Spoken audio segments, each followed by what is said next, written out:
важно да могат хората да летят заедно, защото по този начин емоцията е споделена. Вие сте група приятели.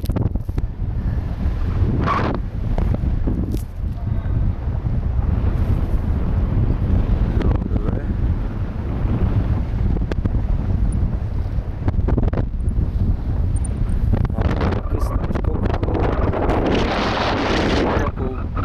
Повече сутрин, колкото обед.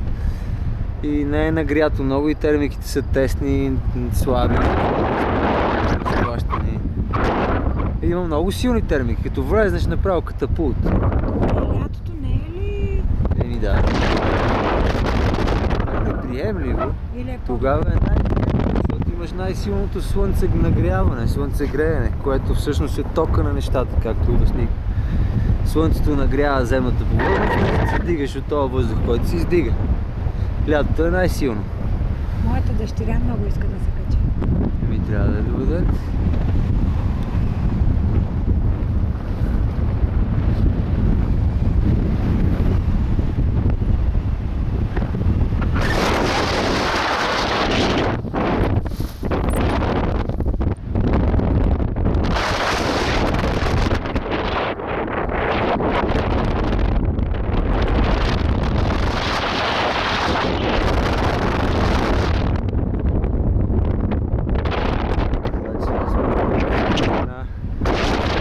Как те изостанаха.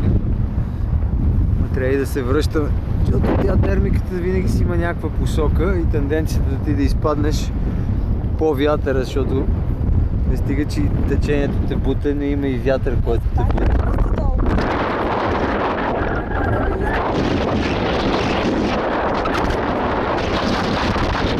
Да не преценят височината, нямат опит или им се сгъне крилото, а там нещо.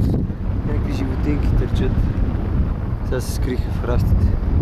Горе ми си нещо като лалугърче или нещо. Мъничко.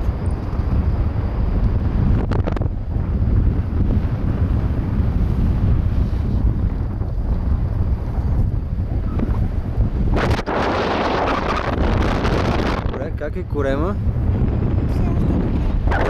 Все още добре. Все още, ама има ли някакви позиви да не е добре? Не знам. Защото по принцип въртенето на термика, което правиме,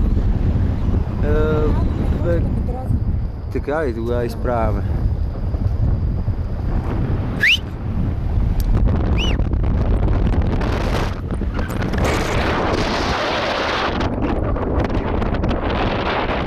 Защото термиката е все едно сме в открито море и нали, вълните ни лашкат. И започва малко да ме дразни. Добре.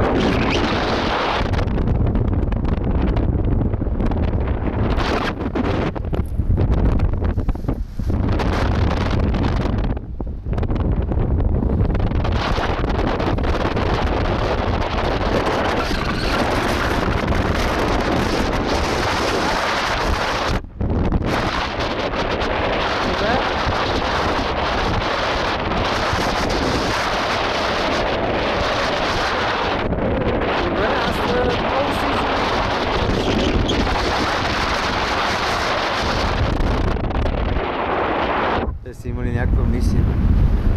Как си? Ще оживееш. Надявам се. Виж как си.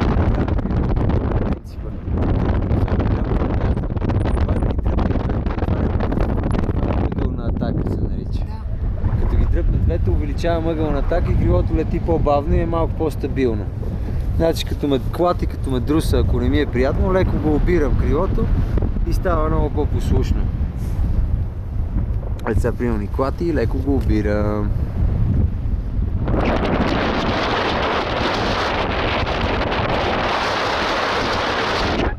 Обичам планината. Моля? Обичам планината. Обичам да я гледам. Тук е точно зад.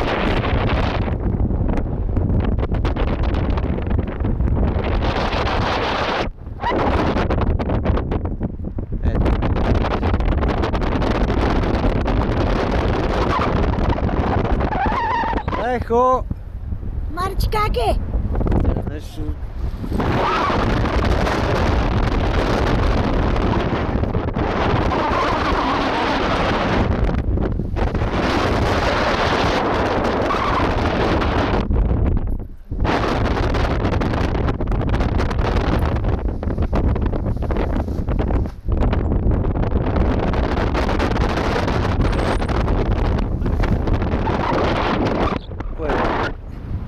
Не искаш да ти е хубаво?